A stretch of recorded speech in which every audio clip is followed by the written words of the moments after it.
Hello everyone, once again, back, doing these videos, even if it's not Halloween anymore, it's the nightmare before Christmas once again. So now, let's begin. Number 1, newest and abandoned. Fructo Warden. It's the most recent boss, added to Data Brawl Halloween event update on 2023. The boss was added at the second part of the event, added on November 17th, and finished at December 1st. Number 2, it walks. Fructo Warden. It's the first boss to actually walk. Instead of floating, Wendigo doesn't count, it floats, not walk. Number 3, the origin. Fructo Warden was a powerful and ancient unit, until one day it was infected by the Blight. The incident is unknown, but it is more noticeable of why it was like a Blight inserted on the back of the Fructo Warden, and why the badge Blight felt looks like a Blight destroying a rook. Checkmate. Number 4, game of chess. Fructo Warden seems to be inspired in the rook piece of chess, while the Blight was inspired with the pawn piece of chess. Basically everything. It's like a game of chess. A game that the Fructo Warden lost against pawns. It might be weak in unit, but strong in a swarm. Number 5, it's part of history. Fructo Warden is confirmed as a canon boss, so that means the Blight are also canon as well. Number 6, the abandoned mechanic. Originally, Fructo Warden was supposed to have 2 phases, the second one being when the Fructo Warden would shred their armor, making it reveal the big Blight inside it, but the concept didn't make it in the game, so it got left with only 1 phase. Number 7, think and choose. There were some concepts before making the actual model for Fructo Warden. These would be different heads, different rook shape in its back, and even different hands. Number 8, extra stuff to know. This is some stuff that it was made while the Fructo Warden was a boss in the Halloween event, like how it changed the time it spawns 2 times, and even no hat Fructo Warden will never be a playable character in Data Brawl roleplay. Number 9, it came from the liquid.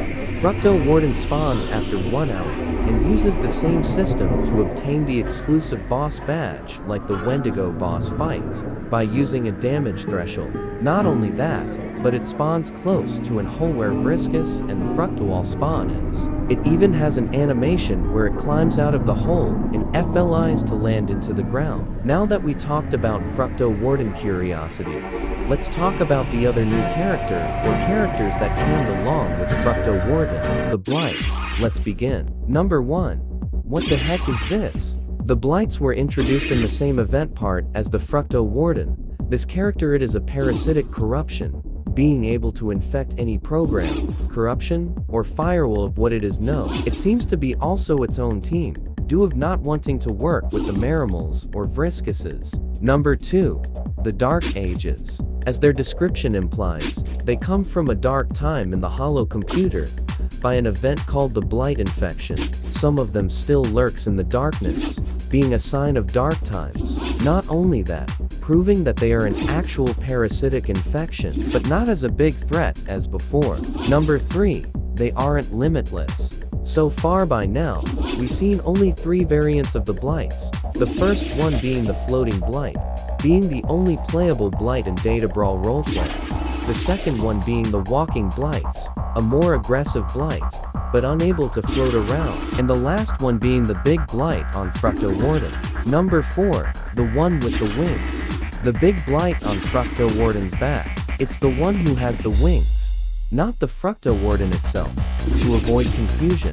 Number 5, what they are made of. The floating and walking Blight have abilities of their own, but share the same max health.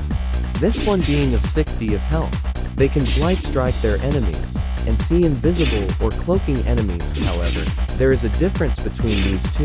The floating Blight does more damage with their Blight strike, but it also floats above the players, and comes down when it's about to strike, while the walking Blight is more aggressive, but deals less damage than its floating counterpart. But of what it says in the Blight description in Data Brawl roleplay, it seems that the Blights are capable of infecting anyone and use them as hosts, proved by the giant Blight controlling the Fructo Warden. Number 6, Blight Summoner. Even though the Fructo Warden has its own abilities and immunities, the massive Blight also has them too, even making the Fructo Warden a more powerful Fructo Wall. even if it is for the Blight's purposes.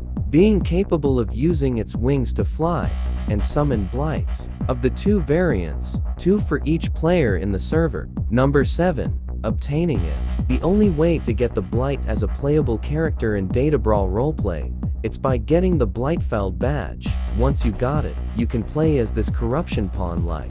Number 8.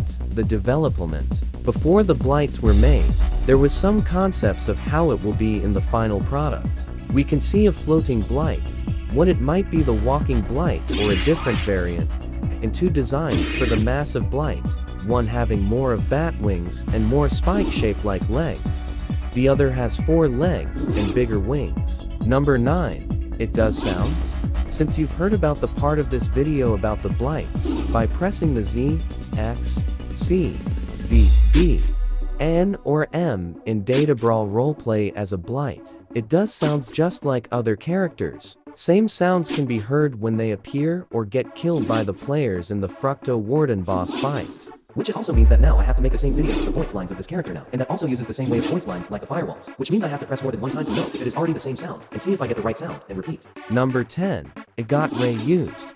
There was a boss called 3x3 Eyes, and before it was added to Data Brawl in an earlier version of the game, the boss was supposed to summon Bumbles as enemies to attack the players. However, the idea got discarded, and the boss got replaced later in next versions of the game with Gaba. The idea of enemies being summoned into the boss fight got reused for Fructo Warden boss fight, being the massive Blight summoning floating and walking Blights to attack the players.